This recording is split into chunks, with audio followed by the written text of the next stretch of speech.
Good evening, welcome back to my YouTube channel History Point. आज की class में हम लोग पिछली क्लास में जो चर्चा कर रहे थे हड़प्पा सभ्यता से संबंधित विभिन्न स्थलों के बारे में, उसी पे हम लोग चर्चा कंटिन्यू करेंगे। ठीक है, तो कुछ स्थल बच गए थे, उनको हम लोग देखेंगे यहाँ पे। जैसे सुरकोटदा, जिसकी खोज जो है 1964 में हुई है और इसके खोजकर्ता जो है जगपति जोशी है। और आपका जो सुरकोटदा है ये गुजरात के कच्छ जिले में स्थित है।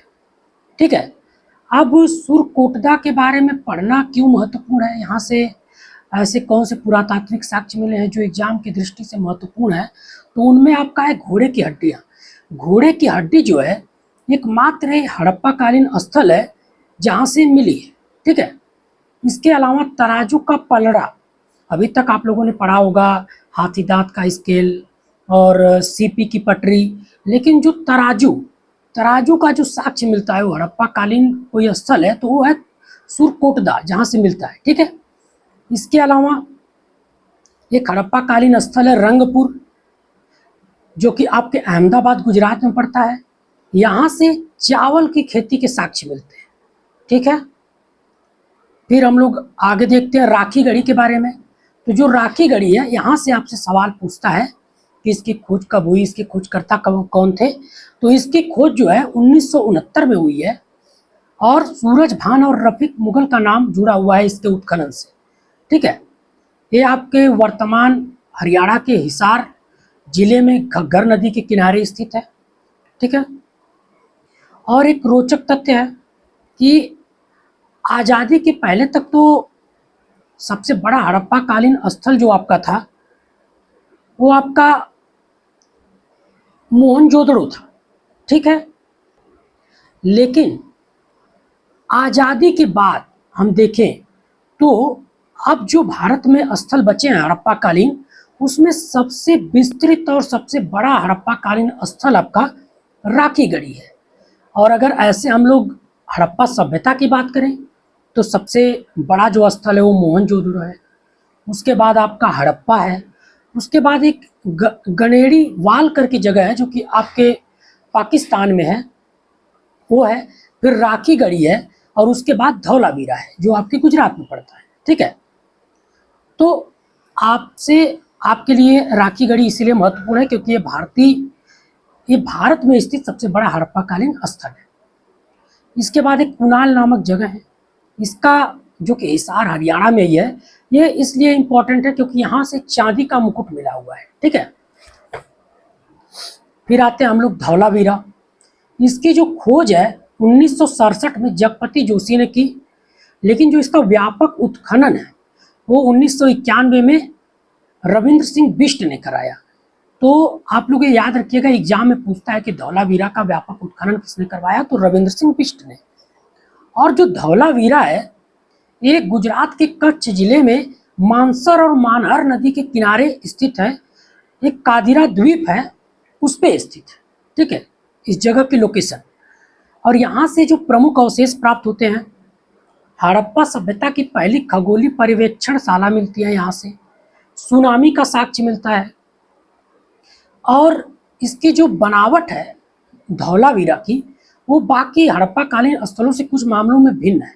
जैसे आपके हड़प्पा, मोहनजोदड़ो, लोथल, धौलावीरा, कालीबंगा, ये सब दो भागों में विभाजित है, दुर्ग टीला और नगर टीला।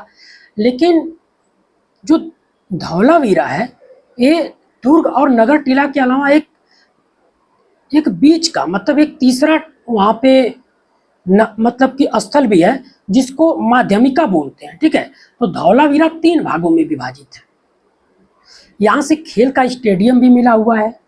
इसके अलावा सूचना पट और यहाँ से जल प्रबंधन या वाटर हार्वेस्टिंग का उत्कृष्टतम साक्ष्य प्राप्त होता है पूरे सिंधु घाटी सभ्यता में।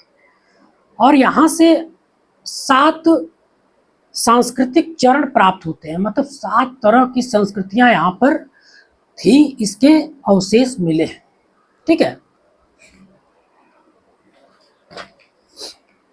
इसके बाद हम लोग रोपड़ को देखते हैं। स्वतंत्रता के बाद, भारत की आज़ादी के बाद भारत में खोजा गया प्रथम स्थल जो है वो रोपड़ था, ठीक है, जिसको 1950-51 में खोजा गया। यहाँ से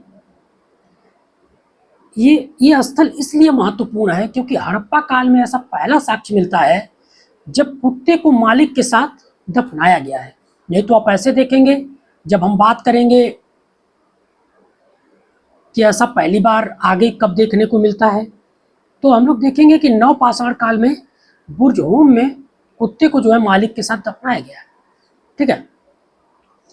इसी तरह एक सनौली नामक जगह है जो आज के बागपत जिले उत्तर प्रदेश में पड़ती है। यहाँ से विस्तृत समाधान के साक्ष्य मिलते हैं और इसे विश्व का विशालतम कब्रगाह स्थल माना गया है, ठीक है।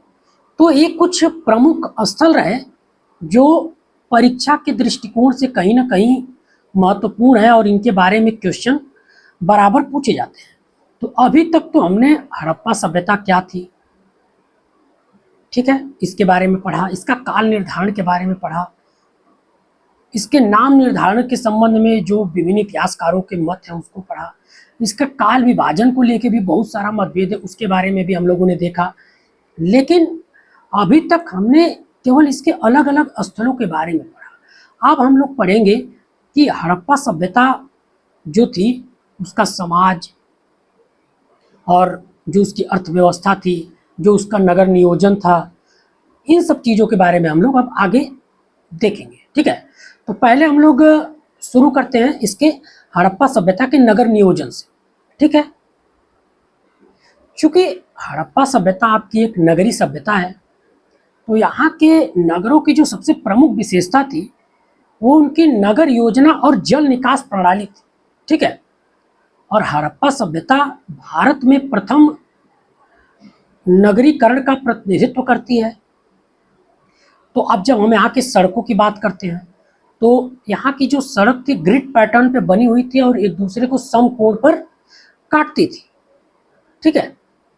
और अगर नगर विन्यास की बात करें कि सामान्यतः नगरों की बनावट क्या थी, तो आप लोग देखेंगे कि नगर दो भागों में विभक्त थे। जो भी हड़प्पा कालीन स्थल हैं वो दो भागों में विभक्त थे। एक दुर्ग टीला था आपका,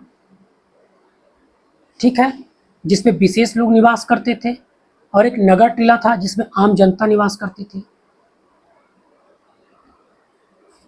और पश्चिमी जो टीला था उसी को हम लोग दुर्ग टीला कहते थे, और जो पूर्वी टीला था उसको नगर टीला कहा जाता था, ठीक है। लेकिन अब यहाँ पर जैसे कि अपवाद स्वरूप आपको अभी धौलावीरा के बारे में बताया, वो 3 भागों में बटा हुआ था, ठीक है, दुर्ग, नगर और मध्यम। अब जल निकास प्रणाली, हड़प्पा सभ्यता की एक प्रमुख विशेषता है उसकी जल निकास प्रणाली है, जो रोड के किनारे किनारे बनी होती थी और कभी कभी पत्थर और ईंटों से उसको ढका गया था।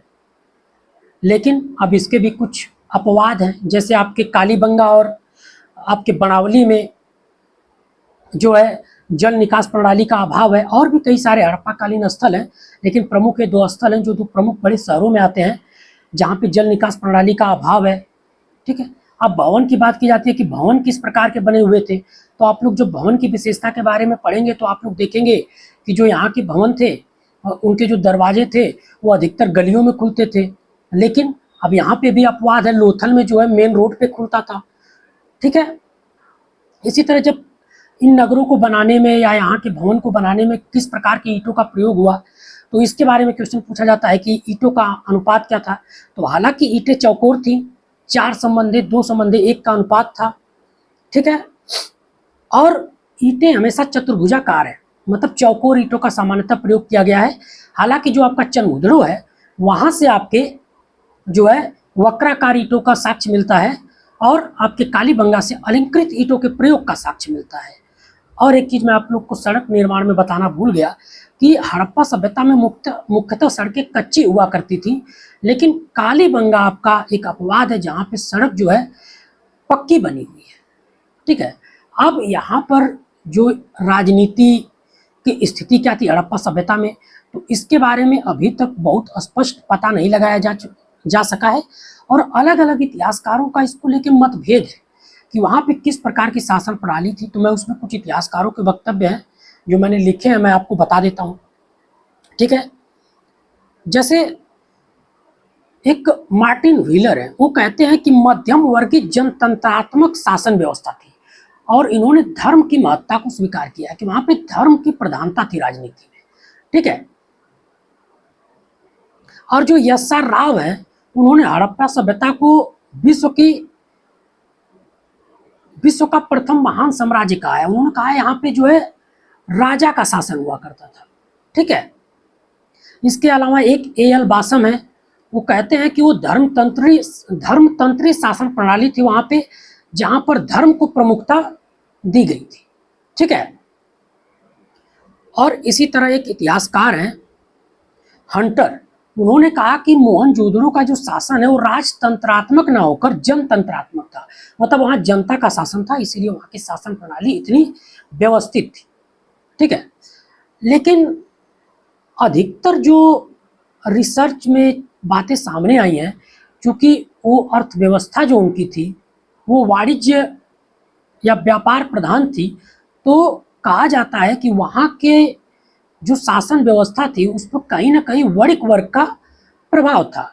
हालांकि इस पर कोई स्पष्ट मत नहीं है, ये कुछ मत थे जो वहाँ के राजनीतिक संरचना पर विभिन्न इतिहासकारों के थे। ठीक है, अब सामाजिक जीवन वहाँ का कैसा था, तो चूंकि वहाँ पे मातृ देवी की मूर्ति मिली हुई है, तो कहा जाता है कि वो समाज जो था मातृसत्तात्मक था और ये लोग युद्ध में नहीं शांति में यकीन करते थे, क्योंकि यहाँ पर तलवार, ढाल और कवच और युद्ध से संबंधित सामग्रियां नहीं मिली हैं।